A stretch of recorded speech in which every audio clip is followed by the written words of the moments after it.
Hi everyone, just a little process improvement today. Here at our hole popper, we have all these drilled and tapped holes we put in the table. This is a very dirty operation.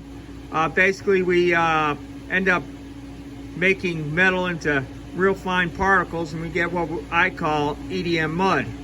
And the mud was so deep in a lot of these holes that I couldn't get the screws in. So I first went through and used a 1/4 inch drill on these 8mm holes and got the mud out of the center.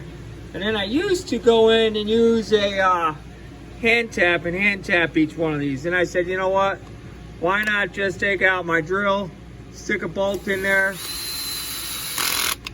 and run the bolt down each one. A heck of a lot easier. As you see, I have the torque set on it, so I won't overdo it. I'm not gonna break the bolt, and that's a hell of a lot easier. Rinse that off and be done with it. 2-second lean.